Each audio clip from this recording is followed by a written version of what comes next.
The latest weather, traffic, and news updates online at 560theanswer.com. This hourly segment is brought to you by Forever Remodeling. Stress-free and high-quality remodeling. View their stunning transformations online at the number 4everremodeling.com. Now, from The Signature, a division of Esquire Bank Studios. This is Chicago's Morning Answer with Dan Proft on AM 560. The Answer.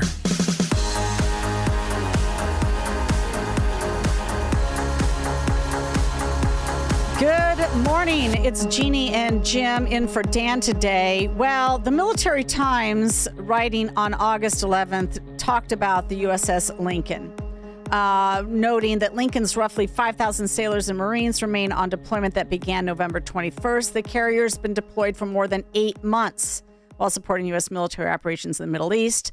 The deployment, which was anticipated to end in May, has been extended with no publicly announced return date. This is the USS Lincoln, for which one sailor went overboard. Sorry, the Army coming out on me on that one.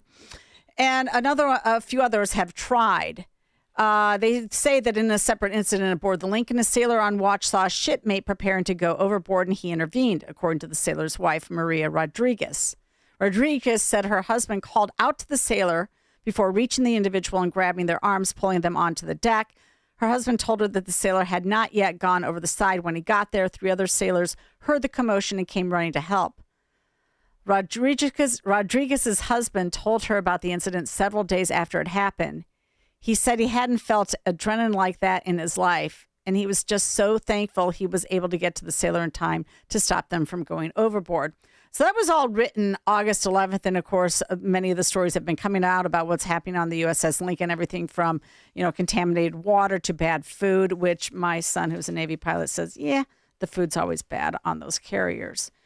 Anyway, so then you had this Wall Street Journal article by Brad Cooper, and he is the commander of the U.S. Central Command. He wrote this in the Wall Street Journal 5 days later, saying, on Saturday, stood in the nerve center of the aircraft carrier sailing in the Arabian Sea and addressed the entire crew on the general announcing system. I delivered the words every deployed sailor and Marine longs to hear. You have delivered a performance for the ages, and now you're going home. So yes, the USS Abraham Lincoln is going home. And he said that he wanted to see how its 4,000 plus service members are doing and thank them for their extraordinary resilience in the face of constant pressure. He said recent media reports has portrayed varying perspectives on operational tempo, crew morale, and the realities facing our deployed forces. What I found aboard the Lincoln is that many elements of those stories are old news. So what is the truth? How are our crews doing? What's our Navy readiness look like? Well, here to discuss that is Captain Guy Higgins. He's a retired U.S. Navy, a graduate of the U.S. Naval Academy. He served 30 years in the Navy as both a war fighter and as an acquisition professional. He's accumulated 4,300 flight hours during 5 deployments. He knows a little bit about how the Navy operates, I would say. After retiring from the Navy, he also worked with Boeing, serving as a vice president. And after that, he became a principal with Firestorm, a consultancy specializing in organizational preparedness. I can't think of anything better to comment on this than Guy Higgins, and he joins us right now. Sir, thank you so much for joining us on Chicago's Morning Answer. Good morning, Jeannie, and thanks for having me. So what's happening on the USS Lincoln, and is this deployment extraordinarily long and arduous? Well, it is extraordinarily long, and it has periods that have been extremely arduous. I think it's important to recognize that aircraft carriers are looking at it from a, quote, industrial perspective. Aircraft carriers are extremely dangerous places, and the fact that they've been out there for coming up on 9 months says something. And I'm going to kidnap a little bit of the theme here. Certainly what's going on in the Lincoln is worth the Navy taking notice of. I think it's also truly important that what Admiral Cooper said is also true. They've been out there a long time, but their performance from an operational perspective has been exceptional. And the men and women who were out there in that battle group deserve the recognition that they've earned for their professionalism and their performance. So I don't want to take anything away from that. That said, okay, when you take a bunch of people and you put them on a ship like that and out there operating on a near continuous basis with actual combat peaks in that 260, 270 days, you wind up with some very stressful things. And as you mentioned, there are 5,000 people on that ship, and that's bigger than the town I went to high school in. So that's a small city out there, right. And you get 5,000 people. There are going to be people who stress out. Absolutely will be. That doesn't take anything away from the intensity of the operation and things like that. And I'll just go back and pull up a little story here. I just finished a history book, Annapolis Goes to War, that looks at the Naval Academy class of 1940 during World War II. And toward the end of the war, 1944, one of the members of the class of 1940 was assigned to the submarine USS Greenling. The captain of the Greenling was an aggressive operator. He earned 3 Navy crosses during the war. So you can imagine that his crew faced some stressful occasions when they were out there in the Western Pacific. He noted in his patrol report after one patrol that after about 40 days of operations on that World War II submarine in combat with the Imperial Japanese Navy, his crew started to experience health symptoms, skin lesions, fevers, unexplained pains, and that was after 40 days on station. And his comment was, that appears to be about the limit of human ability. So I don't want to compare the Lincoln to a World War II submarine, but the point is that there is a limit that people respond to that limits their ability to continue performing. I think that's important to note. The problem we're seeing with the Lincoln are real, and I'm sure Admiral Cooper is addressing it. But I want to point out, too, that that's just the tip of the iceberg. All right. I retired in 1999, but like you said, I had 5 deployments, and in my second squadron, I had 3 deployments in 30 months. So the overtasking of Navy units is not something unique to the current day. We've done that in the past for various reasons. My squadron did it because we were transitioning aircraft types, and my squadron was one of the first to transition, and so we picked up the slack while our sister squadrons were standing down for a year in order to make that transition. In the case of the Lincoln and her battle group, it's a little bit different. We, the Navy and the Army and the Air Force, the Marines, have been sized to budget, not funded and sized to need. Years ago, 20 years ago, 30 years ago, Dr. Andy Krepanevich, whom I believe may have gone to your illustrious institution. Anyway, Dr. Krepanevich was testifying before a congressional committee, and he observed that the United States has not had an actual national security strategy since the Eisenhower administration. And he expanded on that by saying, a security strategy is not a strategy unless it identifies the barriers to the success of the goals, and then resources overcoming those barriers.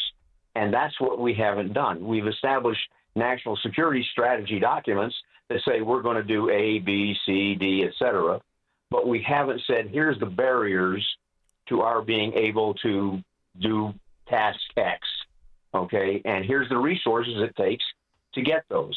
Instead, and I'm going to way oversimplify the budget process here, but the Office of Management and Budget, working directly for the White House, will establish a top-level budget and hand that out to the various executive branch departments. And the Department of War gets a budget, and then the Undersecretary for Finance, the comptroller for the department, allocates that out to the services. And it's roughly, this is no simple algorithm, it's roughly a third, okay?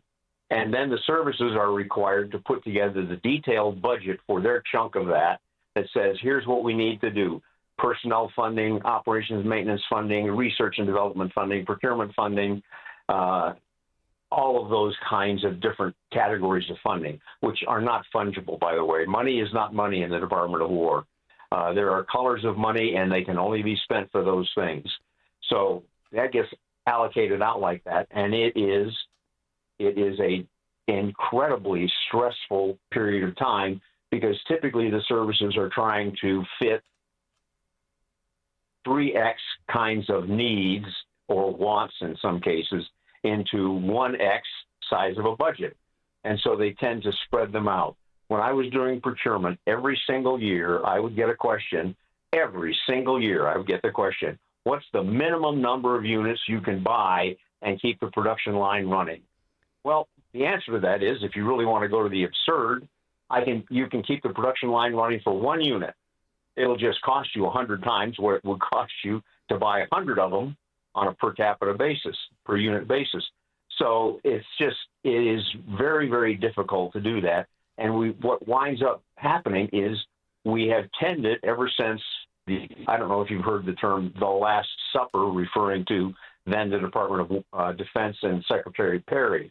But after the collapse of the Soviet Union, Secretary Perry convened the chief executive officers of the major defense companies in what's called the Last Supper.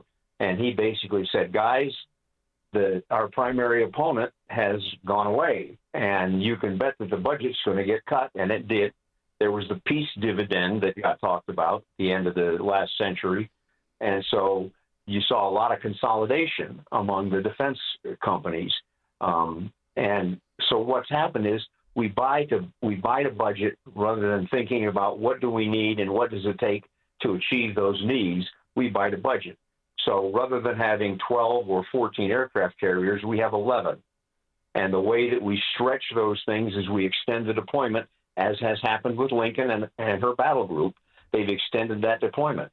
It happened to me and my squadron when we added an extra deployment in a 30-month period, albeit for a different reason.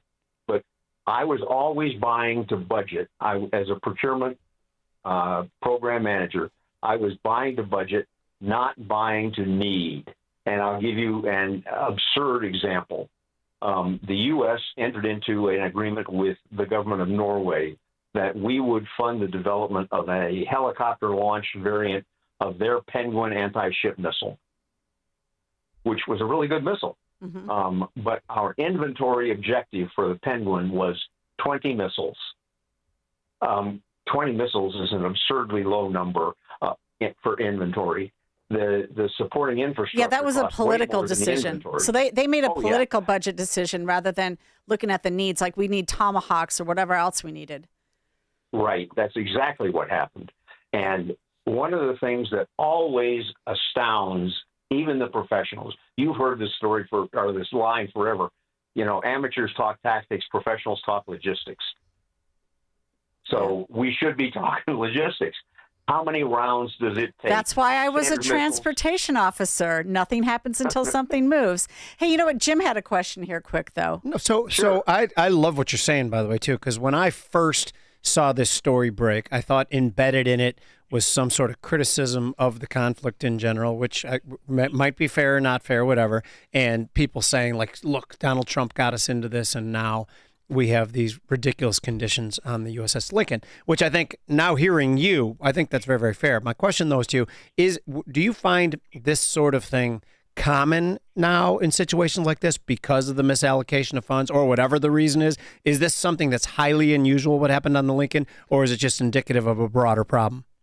Oh, I think it's indicative of a broader problem. If you go back to 2017, when we had the USS John S. McCain and USS Fitzgerald collisions out in the Western Pacific, right. That's another example, another instantiation, if you will, of the same kind of problem. We're overtasking our resources, both the ships and aircraft and the men and women who are operating them. The people are deployed. They get tired. They get exhausted. Fatigue starts to set in. The hardware breaks down. You mentioned water problems on the carrier, et cetera. Well, we had water problems in Flint, Michigan, too. But you have a ship out there operating for 8-9 months at a crack, and things break. Yeah. And that's just the way they are. The Navy fixes them pretty well, but things break, and so you're going to have those issues. Yep. During World War II, we established enormous industrial facilities at various atolls in the Western Pacific. So, but that was an existential war. So, someone can say we should or we should not have gotten into this war with Iran, but all that did was expose an existing condition. Absolutely. And we need to look at that existing condition. So your question was, what's the U.S. Navy readiness like? Well, for a short period of time, the Navy can probably do pretty much anything anybody wants it to do. But if that starts getting into the period of 6 months, 12 months, 18 months, that's when you're using up that tiny reservoir of resource surge capability, I'll say. We had, let's see, by the end of 1972, 73, we had something like 700 ships. Now we have slightly fewer than 300, 293, something like that. Yeah, and we have a more expansive mission, in my opinion. Hey, Guy, I'm sorry, we got to cut you now because we've got to go to a break. I really appreciate you coming on, though. Captain Guy Higgins, retired U.S. Navy, giving us a lot of good information here. He is on the board of advisors for STARS, that's STARRS.US,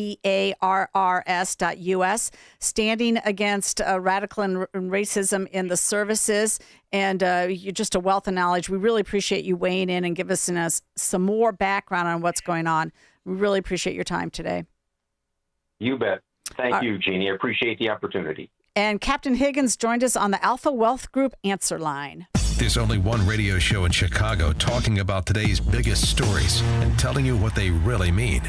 That show is this one, Chicago's Morning Answer on AM 560, The Answer. Foundations of